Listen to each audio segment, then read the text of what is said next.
দিতে হবে। জবাব দেওয়ার জন্য প্রস্তুত হন। পতিত সরকারের যত কুলাঙ্গার প্রেতাত্মারা এখন পর্যন্ত প্রশাসনকে কাজ করতে দিচ্ছে না। আমাদের সময় আমাদের ফোন ট্র্যাক করে করে খুঁজে বের করে ছাত্র নেতাদের জেলে পড়া হতো। সেই তদন্ত বাহিনী এখন কই? সেই ডিজিএফআই এখন কই? সেই সমস্ত মেকানিজম এখন কোথায়? এখন কেন আমাদের গোয়েন্দা বিভাগ কাজ করছে না? এখন কেন এই ধরনের ষড়যন্ত্রের আগে থেকে কোনো খবর পাওয়া যায় না? সরকারকে বলতে চাই, আপনারা প্রয়োজন মতো প্রশাসনের আগা পাশতলা নতুন করে পাল্টান, কিন্তু এই সমস্ত প্রত্যেকটি ইউনিটকে রান করান। পুলিশকে কাজ করতে হবে, ডিবিকে কাজ করতে হবে, ডিজিএফআইকে কাজ করতে হবে, আর্মিকে কাজ করতে হবে। প্রত্যেককে তার তার দায়িত্ব পালন করতে হবে, কারণ আমরা আমাদের দায়িত্ব পালন করে দেখিয়ে দিয়েছি। বাংলাদেশের মানুষ, আমরা যখন 5ই আগস্টের পরে যখন নতুন বাংলাদেশের স্বপ্ন দেখা শুরু করলাম, আমরা তখন বলেছিলাম যে বাংলাদেশের বুকে আজ থেকে মাইনরিটি শব্দটি উঠে গেল। সংখ্যাগুরু সংখ্যালঘু বলে আর কিছু থাকবে না। এই জুলাই বিপ্লব যতটা আবু সাইদের ছিল, ততটা হৃদয় তরুয়ার ছিল। এই জুলাই বিপ্লব যতটা নাম না জানা মাদ্রাসা ছাত্রের ছিল, রিক্সা চালকের ছিল, ততটাই বাবার কোলে খেলতে থাকা রিয়া গপেরও ছিল। এই জুলাই বিপ্লবে সমস্ত পেশার, সমস্ত ধর্মের, সমস্ত বিশ্বাসের মানুষের রক্ত ঝরেছে। সমস্ত বিশ্বাসের মানুষজন এখানে আন্দোলন করেছে, রাস্তায় নেমে এসেছে। সবাই এক বাক্যে স্লোগান দিয়েছে যে আমি আমার দেশের মাটি কারোর হাতে হতে দিব না। এই স্লোগানের পর, দেশের পতাকাকে এইভাবে আঁকড়ে ধরার পর, বাংলাদেশের প্রত্যেকটি মানুষ ধর্ম, বর্ণ, মত, বিশ্বাস নির্বিশেষে দেশের সার্বভৌমত্বের জন্য কাজ করে যাবে। কখনো আর কোন ষড়যন্ত্রকে আমরা সফল হতে দিতে পারবো না, আমরা দেব না।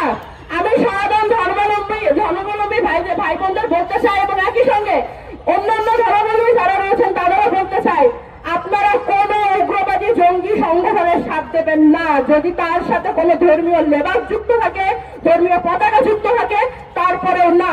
আমরা যখন আইএসএস, আল কায়েদার মতো জঙ্গি সংগঠনগুলোর বিরুদ্ধে কথা বলি, মৌলবাদীদের বিরুদ্ধে কথা বলি, তখন একই সাথে ভারতের হিন্দুত্ববাদী রাজনীতির প্রভাব যেন বাংলাদেশে না পড়ে, সেই জন্য আমরা কথা বলবো।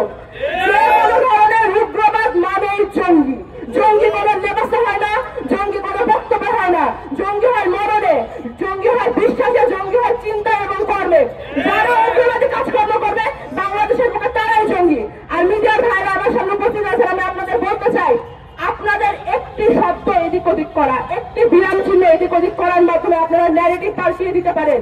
আমি বলতে চাই, গতকাল থেকে ডেইলি স্টার এবং সময় টিভিকে আমি এই ধরনের কার্যকলাপ করতে দেখেছি।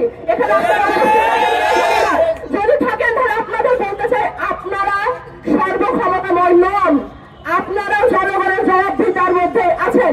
আপনারা জনবিরোধী কর্মকাণ্ড টিআরপির জন্য করা বন্ধ করুন, নয়তো আপনাদের বিরুদ্ধে জনগণ ভেসে উঠবে।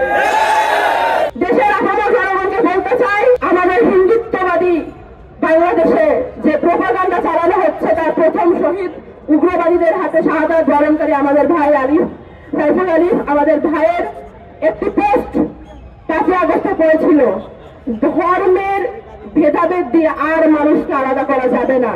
তার লাশের সামনে দাঁড়িয়ে তার বাবা আমাদের জন্য আদেশ প্রেরণ করেছেন যেন আমরা শান্ত থাকি। উগ্রবাদীদের বলতে চাই, আমাদের ধৈর্য আমাদের দুর্বলতা না, আমাদের ধৈর্য আমাদের প্রস্তুতি। আপনারা আরো কঠোর মোকাবেলা দেওয়া প্রস্তুত থাকেন, যদি না আপনারা এখনই পিছু হটেন। আর ভারতকে বলতে চাই, বাংলাদেশের লাশ গুনে গুনে ভোট কাউন্ট করা এবার বন্ধ করতে হবে।